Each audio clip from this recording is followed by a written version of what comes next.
این روزهای فصل گرمای تابستان در این حولی همیشه کاندیسیونر فعال است.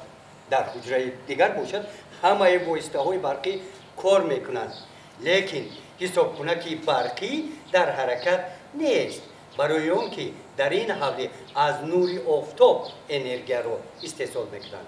ساکن دهه شریف آباد دولتعلی حلیموف در دهات گلستان ناحیه واسه یک سال باز از چنین اصول پنل های آفتابی برق میگیرد. بالای بام منزل استقامتیش 10 عدد چنین پنل ها وصل کرده شدند. با اظهار قناعتمندی میگوید برق توسط پنل ها استحصال شده برای استفاده عائلهشان به حضور میرسد و آنها هرگز از برق مشکلی ندارند. فایده یمی است که ما عموما از برق دولتی استفاده نمیبریم. همه وقت خانه های ما روشن است، چیای برقی همان کار میکند. دویم زمستان و تابستان اگر ماهای سرما هم که باشد، در ماه سرما هم همین قوه برق ما در کفایت میکند. همین روز که روشن شد ما از قوه برق استفاده میبریم. استفاده ثمرناک قطعه زمین نزد حولیگی این منزل استقامتی آبیاری آن هم با همین واسطه توسط استفاده نیروی پنل های آفتابی از مسافه 300 متر به اینجا آب پالزی جاری کرده است. روشنی همه حجره ها با همین واسطه است.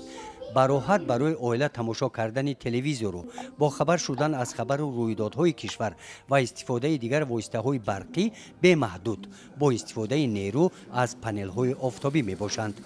ما 3 عائله ها از قوه برق سبز استفاده میکنیم. 1 سال شد که ما این قوه برق استفاده میکنیم.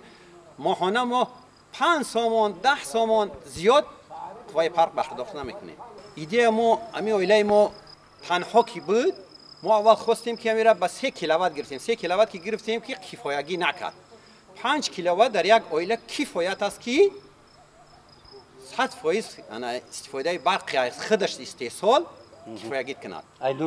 از نور آفتاب. دولتعلی یکی از اولین ها شده به دههشان استفاده پنل های آفتابی را برا مانده است. اهمیت آن را دیده همسایه ها در پی استفاده پنل های آفتابی شدند. امروز الکی در دهه شریف آباد 7 عائله از چنین اصول طبیعی نیروی برق میگیرند.